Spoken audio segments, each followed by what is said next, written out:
चिड़चिड़ेपन में। दादी, ये घड़ी फिर से 5 मिनट पीछे हो गई है। मैंने पिछले हफ्ते ही इसकी बैटरी बदली थी।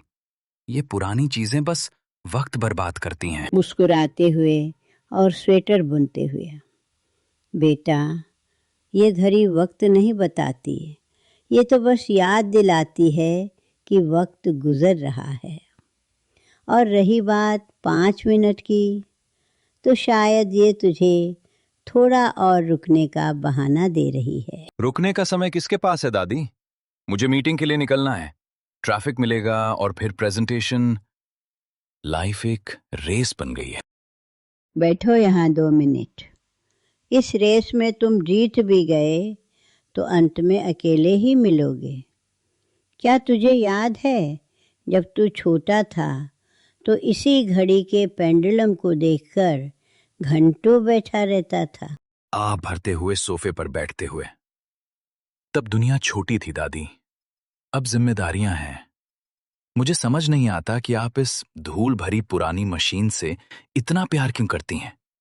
सेल बदल दो या फिर इसे फेंक कर नई डिजिटल घड़ी लगा लेते हैं। गंभीर स्वर में, ये घड़ी तेरे दादाजी ने अपनी पहली तनख्वाह से खरीदी थी।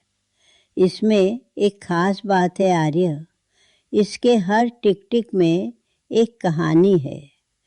जब तू पहली बार चला था तब इसने यही सुर निकाला था। जब तेरी माँ तुझे स्कूल छोड़ने जाती थी और तू रोता था, तब भी ये ऐसे ही चल रही थी। खामोश हो जाता है, घड़ी को ध्यान से देखता है। मुझे याद है, पापा कहते थे कि समय की कद्र करो। कद्र का मतलब उसे भागकर पकड़ना नहीं होता बेटा। कद्र का मतलब होता है उस पल को जीना। तू रोज भागता है, पर क्या तूने कभी खिड़की के बाहर उगते सूरज को देखा है, या उस चाय की खुशबू ली है जो मैं तेरे लिए बनाती हूँ?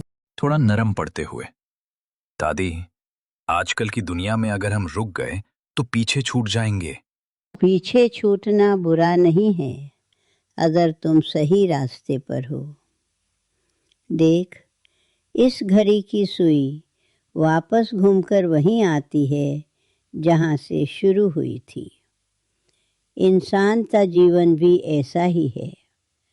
अंत में सिर्फ वो लम्हे याद आते हैं जिनमें हम मुस्कुराए थे, वो नहीं जिनमें हम सबसे तेज भागे थे। घड़ी को वापस दीवार पर टांगते हुए, आप सही कह रही हैं। मैं हमेशा अगले पल की चिंता में इस पल को भूल जाता हूँ।